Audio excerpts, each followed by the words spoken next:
Greetings, Shining Star, and welcome to A Story of Hope and Success.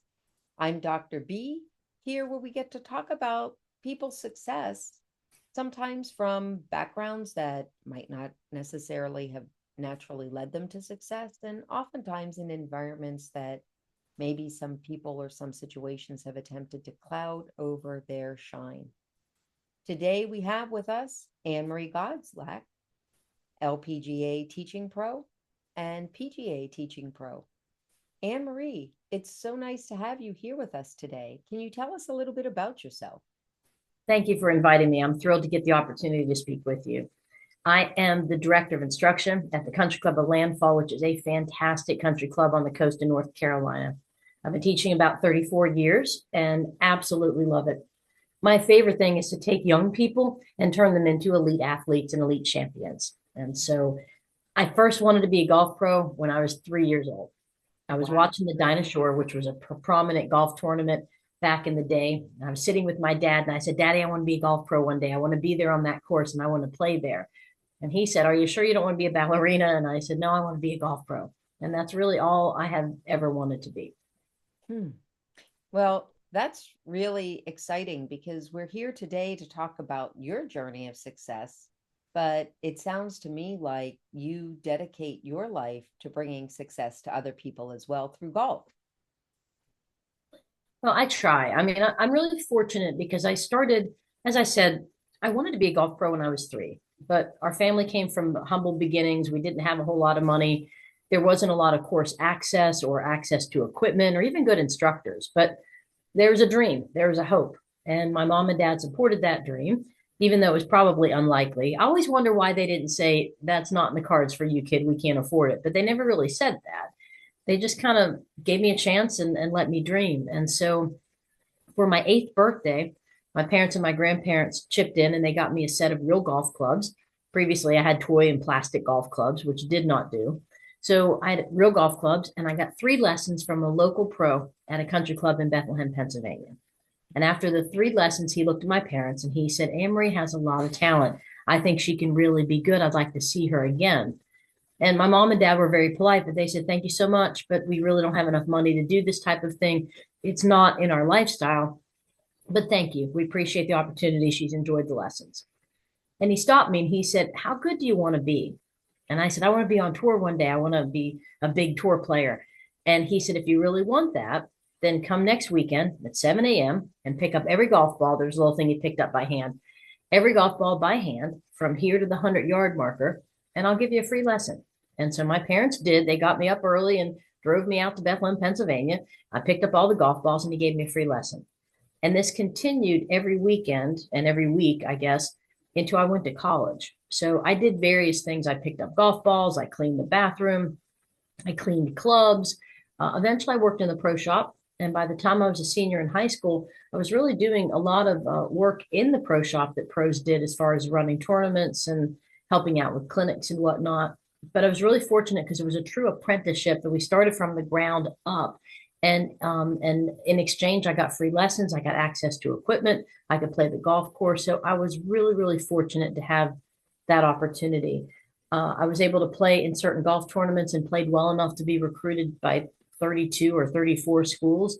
I ended up at Wake Forest University, which is in Winston-Salem, North Carolina, and got a golf scholarship and played there, and then played 10 years on various mini tours. I didn't get to the big tour. I came close, Mm-hmm. but I was able to take a lot of that information and help other kids along the way. So I learned from my experience from that, but was really, really grateful for that opportunity and then got into the profession of golf and have been a teaching pro ever since. I have 64 kids that play college golf. I'm so proud of them. So That's it's that's a great. true accomplishment there. That's a true Thank you. accomplishment. So there's a lot to unpack in your story of success that aligns with the work that I do.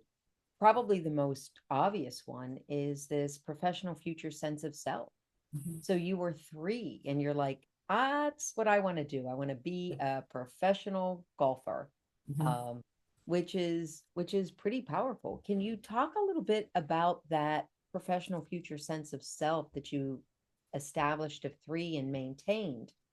at 8 when you were talking with that golf professional, as well as going to college and everything. And how did having that particular future sense of self shape the decisions that you made, what you did in your free time, or decisions that you made, maybe, like when you had that opportunity to go to a party or not? Well, I think having a roadmap, two things, having probably an icon is a better term. I could look and say, I want to be there. I want to play on that golf course. I Mm. want to be like that golf pro. I remember watching Nancy Lopez, who was a prominent golfer at the time, play. And Nancy Lopez had dark hair, and I had dark hair, and people would call me the little Lopez sometimes. And I took it as such an honor because I wanted to be like her. Lopez was a champion on and off the golf course, and she was just a class act. The same thing with Patty Sheehan. And so being able to have representation, to see people that look similar to me and say, hey, they can do it, I can do it. And so the idea was, if you're going to be an architect of your life, you're going to build anything. I could be anything I wanted to be. If you're going to be an architect of your life and build something, it starts with who you are at your core. And who I was at my core, I thought I want to be a tour player. I am a golf pro. Even at 8, I was like, I am a golf pro, just not yet. And so that shapes your actions and your choices and your decisions. It shapes who you surround yourself with.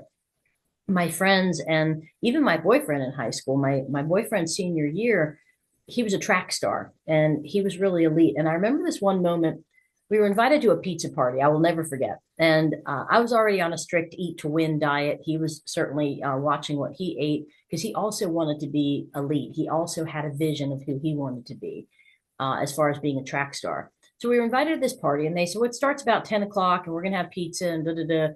And he looked at me and then he saw my facial expression. He declined for both of us. And he said, thank you so much, but we're not going to come.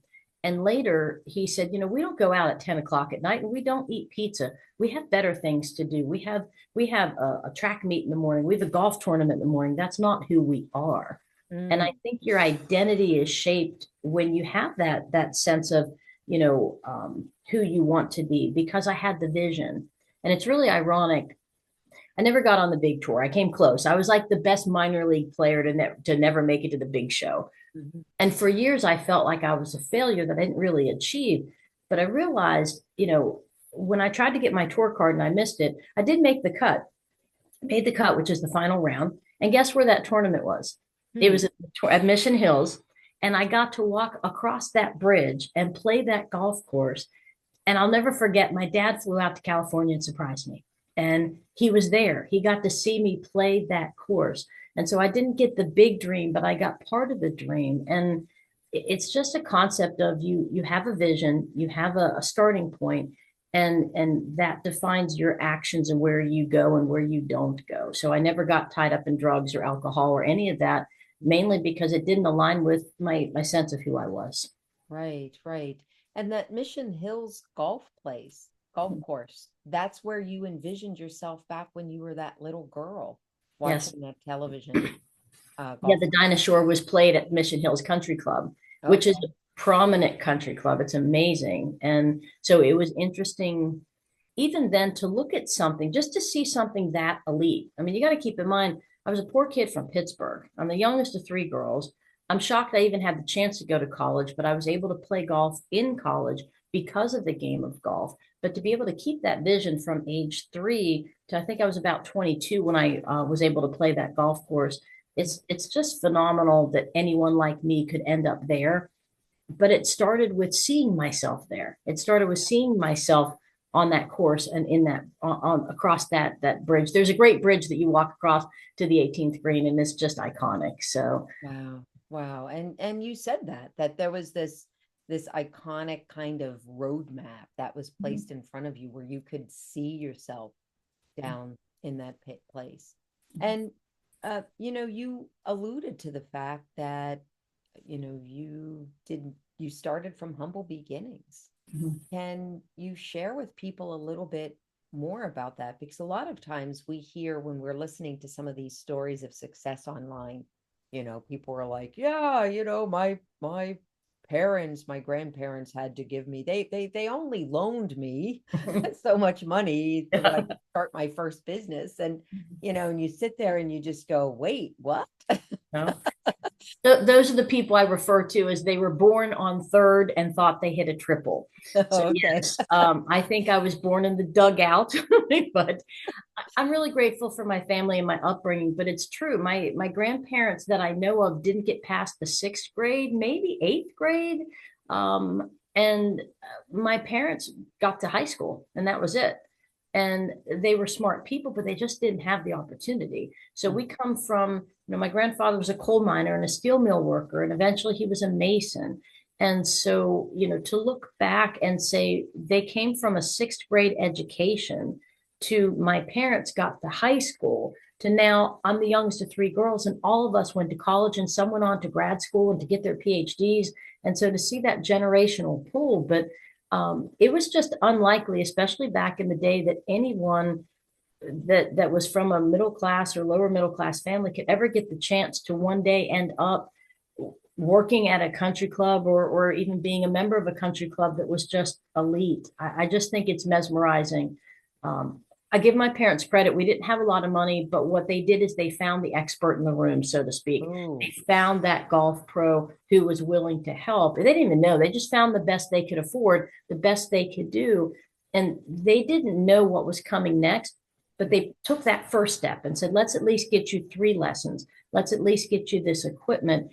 And that opened up a lot of opportunities. Because like I said, I was very fortunate when I worked at that club in exchange for lessons. I started from, like I said, I started cleaning clubs and cleaning the bathrooms and, working my way up. And I was really grateful to have that opportunity to have a roadmap, even though I couldn't see it at the time. yeah. And that's interesting. So, you had to kind of humble yourself. Your parents had to humble yourself by accepting the free lessons. Can you talk a little bit more about how you worked through that humility? Mhm. Well, I think it's hard for modern day kids because everything on the internet is so shiny. They have, great opportunities to see fancy houses and cars, but what they don't see is they don't see the dirt that you slogged through to get to the end state, to get to the mansion or the sports car. Mm-hmm. And so for me, it wasn't as much humbling myself, it was more keeping my eye on what I really wanted. I wanted golf lessons more than anything. I knew we couldn't afford them. And the only thing standing between me and what I wanted was X. And in this case, it could have been clean those clubs or dust the products in the pro shop. Mm-hmm. Or I vaguely remember the moment there was an old storage unit and it wasn't being used. And my boss said, can you clean that out and make that a viable storage space? And I said, yes, sir, I'll do that. I didn't think, oh my gosh, it's dirty, it's dusty, there's bugs in there, there's a dead mouse. I thought I have the chance to play golf at a country club and I have a chance to take lessons from this guy and get access to equipment that otherwise I never would have had because what was on the other side was my identity. What was on the other side was my chance to play college golf or, professional golf, elite golf. So I would have done anything. So literally and figuratively, I slogged through the dirt to clean up that room to make it perfect. And I was really proud of the work that I had done. It wasn't humbling myself. It was what is on the other side is my goal, and I will do anything to get there. And so my advice to young people modern day is to try not to look at the now, the I don't want to pick up that dirty box, I don't want to have to clean this room, but keep an eye on the future of this Mm, is what I will be, this is what I'm going to. And right. so I think that helped a lot in that regard. Well, well, it's been wonderful talking with you today, Anne Marie. And um, here you are, that from that little girl sitting on your father's lap saying, hey, I want to be a professional golfer when your parents had no idea how to make that happen, but step by step, almost with some level of faith, and let's try this out. And if it doesn't work, let's try something else out. You worked your way through, and now you are top 50 LPGA teaching pro in the world. right? Thank you. Yes, I was very honored. For the last 6 years, I have been named the LPGA Top 50 instructors worldwide. Very proud of that. I won, what I'm most proud of, I won a PGA award for junior achievement, which means that I helped juniors achieve their goal. It's important to give back and have this thing run full circle. And then I won the LPGA Teacher of the Year award, I believe in 2013. But to me, it's not about the awards. It's about the reward of helping other children, helping them to achieve what they want.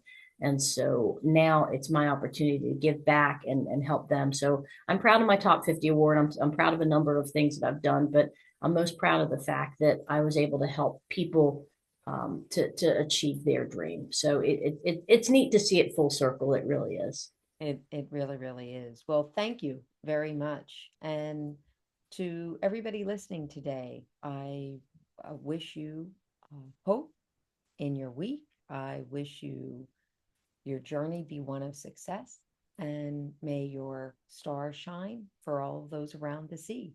Have a great day.